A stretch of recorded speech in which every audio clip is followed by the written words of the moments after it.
Hi guys, இன்றைக்கான சம்மில் வந்துட்டு ராணியின் ஏடுகளில் பின்வரும் விவரங்களை கணக்கில் சமன்பாட்டில் பதிவு செய்க அப்படின்ட்டு கொடுத்துருக்காங்க. இந்த சம் தான் நம்ம இப்போ டேலி பண்ண போகிறோம். கூடவே இன்னொரு சம்மும் வந்துட்டு ஆட் பண்ணியிருக்கேன். அதை நீங்கள் டேலி பண்ணி கமெண்ட்டில் வந்துட்டு என்ன ஆன்சர் வருதுன்னு சொல்லுங்கள். ஸோ வாங்க இன்றைக்கான வீடியோக்குள்ளே போகலாம். ரொக்கத்துடன் தொழில் தொடங்கியது 80,000 ரூபாய். ரமேஷிடமிருந்து கடனுக்கு சரக்கு வாங்கியது 10,000 ரூபாய். ஓகேவா? ரொக்கத்திற்கு அரைகலன் வாங்கியது 6,000 ரூபாய். கடனீந்தோர் கழித்த ரொக்கம் 8,000 ரூபாய். ரொக்கத்திற்கு சரக்கு வாங்கியது 2,000 ரூபாய். வாடகை ரொக்கமாக செலுத்தப்பட்டது 500 ரூபாய். ஸோ இதுதான் வந்துட்டு சம்மு. இதை வந்துட்டு கணக்கின் சமன்பாட்டில் வந்துட்டு நம்ம எப்படி ரிஜிஸ்டர் பண்ண போகிறோம் அப்படின்னு தான் பார்க்க போகிறோம்.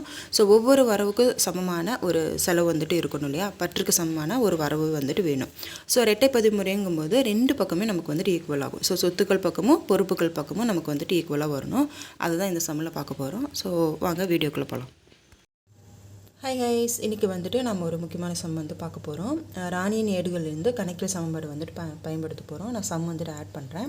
ஸோ இப்போ வந்துட்டு டிரான்சாக்ஷனுக்குள்ளே போகலாம். அதாவது ஒரு டிரான்சாக்ஷனுமே ரெண்டு பக்கமும் வரும். அதாவது பற்றுக்கு சமமான வரவு கண்டிப்பாக இருக்கணும்.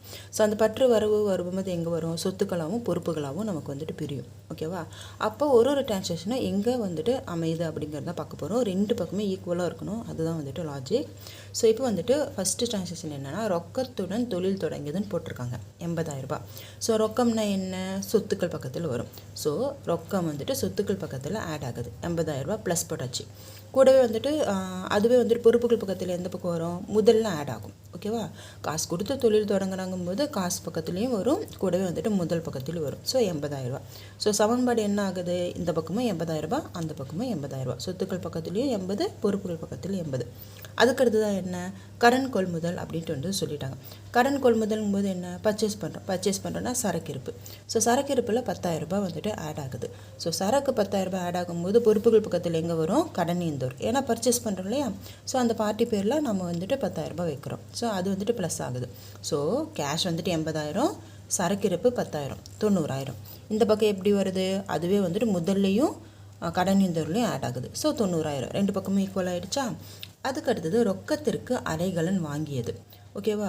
ஒரு பொருள் வாங்குறாங்க அப்படிங்கும்போது காசு கொடுத்து வாங்குகிறோம். அப்போ என்ன ஆகும்? கேஷில் ஒரு 6,000 ரூபாய் குறையுது. 6,000 ரூபா கொடுத்து பொருள் வாங்குறேன். அப்போது 80,000 ரூபாயில் 6,000 ரூபா போச்சுன்னா 74,000 ரூபாய். சரக்கு இருப்பில் சேஞ்சஸ் ஆகாது. ஸோ 10,000 ரூபாய் அப்படியே வந்துட்டு. இப்போ என்ன வாங்குகிறோம்? பொருள் வாங்குறோம் இல்லையா? ஸோ அதனால் அரைகலனில் 6,000 ரூபாய் ஆட் ஆகுது. ஓகேவா? அப்போ எவ்வளோ ஆகுது? 74 10 84, 6,000, 90,000 வந்துடுச்சு. ஓகேவா? அதுவே தான் வந்துட்டு இந்த பக்கம் சேஞ்சஸ் வராது. முதல்லையும் 80,000 ரூபாய் இருக்கும், பொறுப்புகள்லையும் 10,000 ரூபாய் அப்படியே இருக்கும். 90,000 ரெண்டு பக்கத்தில் ஆட் ஆகிடுச்சா? Very good. அதுக்கடுத்தா பார்த்தீங்கன்னா கடனீந்தோருக்கு அளித்த ரொக்கம்.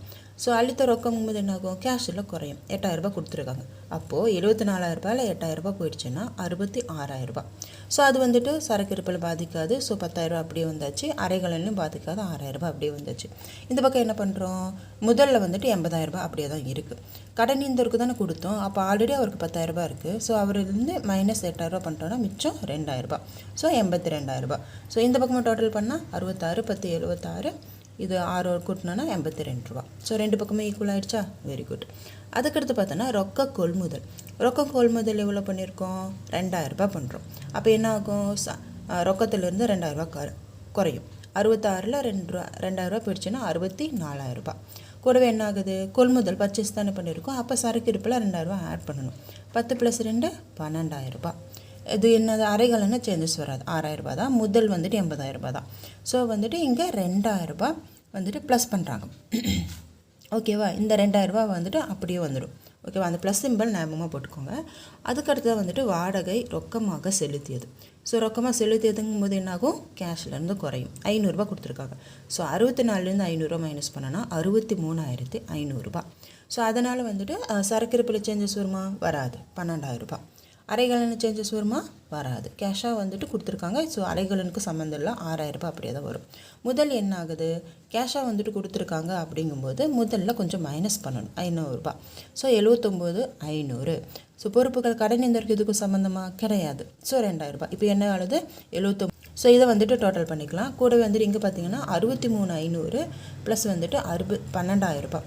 அப்போ எவ்வளோ ஆகுது? 75,500. ஸோ 75,500 இங்கே வந்து ஒரு 6,000 ரூபாய். அப்போ 81,500 ரூபாய் ஆகுது. ஓகேவா? இப்போ 79,500ங்கும்போது 2,000 ரூபாய் ஆட் பண்ணோன்னா 81,500. ஓகேவா? ஸோ 2 பக்கமும் ஈக்குவல் ஆச்சா? ஸோ சொத்துக்கள் பக்கமும் பொறுப்புகள் பக்கமும் நமக்கு ஈக்குவல் இங்கே நடுவில் கொடுத்துருக்கேன். ஸோ சமமாயிடுச்சு. அப்போது நம்ம போட்ட சமன்பாடு கணக்கு கரெக்டு. ஸோ இப்படி தான் அக்கௌண்ட்ஸை வந்துட்டு ஒரு என்ட்ரியும் பிரிக்கணும். இப்போ வந்துட்டு டேலி இருக்கிறனால நம்ம போஸ்டிங் போட்டோன்னே அது பிளேஸில் போய் உக்காந்துக்கும். பட் எப்படி நம்ம நோட்டில் பராமரிக்கிறோமோ அந்த மைண்ட் செட் வந்ததுன்னா நமக்கு ரொம்ப ஈஸியாக இருக்கும். ஸோ தொடர்ந்து கனெக்டடாக இருங்க. இன்னொரு இன்ட்ரெஸ்டிங்கான சம்மளோட மீட் பண்ணுறேன். இதோட நான் இன்னொரு சம்மையும் ஆட் பண்ணுறேன். அதுக்கும் நீங்கள் இதே ஃபார்மேட்டில் ட்ரை பண்ணி பார்க்கலாம். ஸோ ட்ரை பண்ணி பார்த்துட்டு ஆன்சர் எவ்வளோ வருதுன்னு கமெண்ட்டில் சொல்லுங்கள். மறுபடியும் மீட் பண்ணலாம். தேங்க்யூ. ஸோ இந்த சம் பார்த்தோன்னா, செல்வியின் அறைகலன் விற்பனை செய்பவர் பின்வரும் நடவடிக்கை கணக்கில் சமன்பாட்டு முறையில் பதிவு செய்க. ரொக்கத்துடன் தொழில் தொடங்கியது 1,00,000 ரூபாய். வங்கியில் செலுத்திய ரொக்கம் 60,000 ரூபாய். வங்கியிலிருந்து கடன் பெற்றது 25,000 ரூபாய். காசோலை செலுத்தி சரக்கு வாங்கினது 10,000 ரூபாய். சொந்த பயன்பாட்டிற்கு ரொக்கம் எடுத்தது 5,000 ரூபாய். அலுவலக தேவைக்காக வங்கியிலிருந்து ரொக்கம் எடுத்தது 3,000 ரூபாய். ஓகேவா? சேம் ஃபார்மேட்டில் இந்த சமயம் டேலி பண்ணி எவ்வளோ ஆன்சர் வருது, சொத்துக்கள் பக்கமும் பொறுப்புகள் பக்கமும் எவ்வளோ வருதுன்னு டோட்டலாக கமெண்ட்டில் சொல்லுங்கள். நாளைக்கான வீடியோவில் பார்க்கலாம். நன்றி.